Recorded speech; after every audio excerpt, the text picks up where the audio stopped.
ایک دن کے لیے بھی اسمبلی کا رخ نہیں کیا، حلف نہیں اٹھایا، پہلے دن سے بائیکاٹ کیا۔ اچھا، اور کہا یہ دھاندلی کی پیداوار حکومت۔ احتجاج بھی کیا، احتجاج شروع کر لیکن دیا، پرامن احتجاج، تحریک چلائی، پرامن تحریک، پرامن تحریک۔ ایک گملہ نہیں ٹوٹا اس تحریک میں۔ لیکن جب پھر بات چیت بھٹو صاحب سے شروع کرنی پڑی اور شروع کی گئی، اب یہ جو ہے وائٹ پیپر جتنے چھاپ لیں، حکومت جو ہے وہ بھی موجود ہے، بالفعل موجود ہے، اپوزیشن بھی موجود ہے، ایک دوسرے کو تسلیم کرنا پڑے گا۔ تو کرنے کو تیار ہی نہیں۔ اگر حکومتیں صرف دو طریقے سے بدلتی ہیں، یا تو آپ اسمبلی میں عدم اعتماد کی تحریک لے آئیں، ٹھیک ہے، یا ٹینک پہ چڑھ کے آ جائیں، تیسرا کوئی طریقہ نہیں ہے۔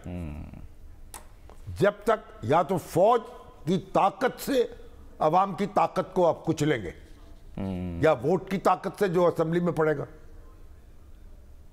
اور فوج جو ہے وہ پوری طاقت کے ساتھ آئین کے ساتھ کھڑی ہے اور حکومت کے ساتھ کھڑی ہے، آج بھی قائم ہے۔ بھئی آپ یہ بات سمجھ لیں کہ آپ کو جو بھی آپ وائٹ پیپر لے آئے، ابھی تو پڑھیں گے، دیکھیں گے، لیکن جتنا بھی آپ جتنا مواد لے آئے، جتنا دلیل لے آئے، جو دلیلیں لے آئے، بنیادی بات یہ ہے آپ کو بیٹھ کر معاملہ طے کرنے پڑیں گے۔ نئے انتخابات چاہتے ہیں تو بھی بیٹھ کر طے کرنا پڑے گا، وگرنہ اس طرح کے اگر اوٹ پٹانگ انتخابات اور ہو گئے تو پھر کیا ہوگا؟ سمیع صاحب، مولانا صاحب جو ہیں وہ کراچی میں ملین مارچ اور آج جلسہ کریں گے، ہاں جی، عوامی اسمبلی، عوامی، بالکل۔ اور نعیم الرحمان صاحب یہاں کہہ رہے ہیں سڑکوں پہ آئیں گے کسانوں کے ساتھ۔ 4 دن کی چاندنی تو سنی تھی، 4 دن کا الٹیمیٹم دے رہے ہیں۔ اب وہ کہہ رہے ہیں کہ ہم کسانوں کے ساتھ ملیں گے۔ ہاں جی، ٹھیک ہے، پالیسی اگر نہیں آئی 4 دن میں تو اصل میں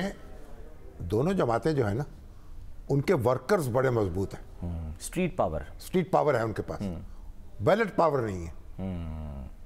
جتنے ورکر ہیں اتنے ہی ووٹر ہیں، کم و بیش ویسے ہی ہے۔ ان کو اپنے ووٹر بڑھانے ہیں، اپنے ووٹر بڑھانے کی طرف توجہ دیں، انرجی زیادہ ضائع نہ کریں، ہاں استعمال تو کریں کچھ نہ کچھ، لیکن سنبھال کے بھی رکھیں۔ یہ مشورہ آپ نے حافظ صاحب کو دیا جب ملاقات ہوئی آپ کی؟ تفصیل اب سے بات کریں گے، اب تو وقت نہیں ہے۔ ٹھیک ہے، آج اور یہ جو گندم ہے نا، اسی نے تو مصیبت ڈالی ہوئی ہے۔ انہوں نے کہا جی کوثر عبداللہ ملک جو ہیں وہ فوڈ سیکورٹی کے منسٹر تھے، اب وہ ہیں جناب سائنٹسٹ ہیں، ایٹامک انرجی کمیشن کے ممبر، اور پھر وہ آج کل ایف سی کالج میں ہیں۔ تو آپ وہ ہیں ہمارے دوست عبداللہ ملک، ان کے بیٹے، بڑے معروف اخبار نویس مرحوم۔ اچھا، اب وہ میں تو ای سی سی کا ممبر ہی نہیں تھا، وہ ای سی سی کے ممبر ہی نہیں تھے۔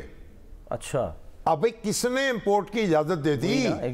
حکومت جو ہے 3900 روپے میں خریدتی ہے اور 4700 روپے میں فلور ملوں کو دیتی ہے، باقی جو اس کا خرچہ آتا ہے اس کا۔ تو آپ مجھے بتائیں کہ یہ جو اب 3100-3200 کی گندم آ گئی، سستی گندم، تو ہمارے وحید صاحب جو ہیں، چودھری وحید صاحب، شوگر کنگ، وہ بار بار سوال کر رہے ہیں کہ بھائی ان سے پوچھو کہ پھر ڈیوٹی کیوں نہیں لگائی اس کے اوپر؟ اچھا، گندم تاکہ ڈیوٹی لگاتے، تاکہ اسی کی قیمت میں گندم آتی، حد بھی متعین کرتے نا۔ ہاں، اور پھر حد بھی مقرر نہیں کی، 10 لاکھ ٹن کے بجائے جناب، اور جو مرضی منگوا لو۔ پھر خود کیوں نہیں منگوائی حکومت نے؟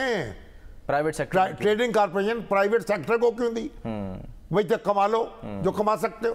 بہرحال اب 4 دن ہوگی سر، شاید پالیسی آئی جائے، پتہ چلے گا، اور 4 دن میں شاید پالیسی بھی آ جائے، پتہ نہیں، دیکھیں پالیسی کب آئے گی۔ بہرحال میڈم مریم جو ہے اس طرف توجہ دے، بڑا گھمبیر مسئلہ ہے، کاشتکار جو ہے ان کے دل پہ ہاتھ رکھیں، کوئی نہ کوئی دلاسا تو دینا پڑے گا نا ان کو، وگرنہ وہ سیاپا کرتے رہیں گے۔